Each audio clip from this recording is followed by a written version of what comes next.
Here again with another video, guys.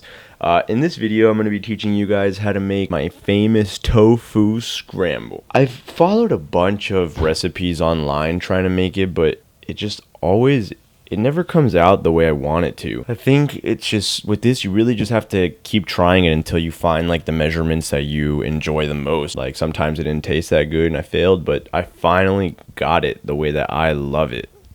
So I'm going to break this down into the steps that I do this. You don't necessarily have to follow my exact steps, but just stay along those steps. The first thing I do is I just rinse it. I give it a good rinse. So here I am pressing the tofu.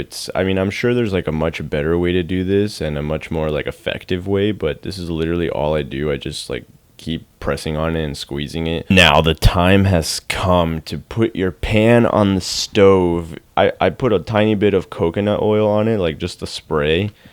All right, begin cooking your tofu scramble. So once you're ready to put the tofu on there, all you really got to do is crumble it up with your hands. So as we wait for the tofu to start heating up, I just like to cut the veggies or whatever it is that I'm going to put in there. So right now I'm chopping some green onions, and I'm also going to be adding some spinach to this. So the first thing that I'm adding to the actual tofu is going to be nutritional yeast. And for you vegans out there, you know that nutritional yeast literally saves lives. This stuff is absolutely delicious. I put a little bit less than half a cup, just a little bit less than that. You could do more, you could do less, depending on how you like the flavor of nutritional yeast. After the nutritional yeast, I went ahead and put some paprika on it. That's like a teaspoon.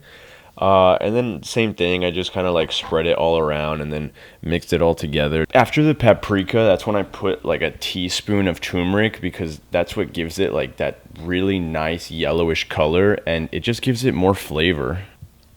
And throughout the whole process, I add salt and pepper, and I'll just keep tasting it and see like what more it could use. If it could use more nutritional yeast or more paprika or anything like that, you just keep adding until you're satisfied with that.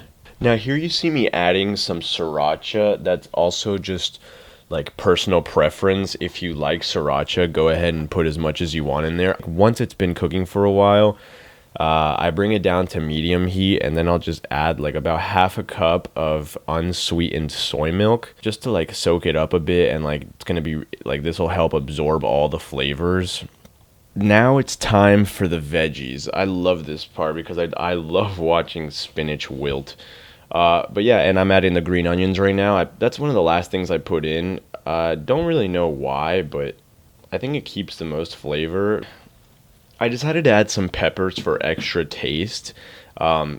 If you have peppers, I definitely recommend you go ahead and throw them in there too. You will not regret it. If you got mushrooms too, go ahead and put mushrooms in there. Put like as many veggies as you want. Now I put a top on the pan just so that like the heat stays in there as I turn the heat down, and just get ready to serve it.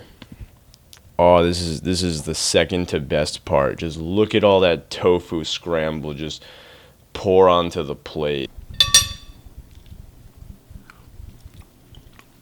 That is so freaking good. That is so freaking good. Look at that. No meat athlete right here. Oof. Those are way better than eggs anyway. It doesn't smell like complete crap. And it's way more nutritious for you than crappy old eggs. Oh, it's so freaking good.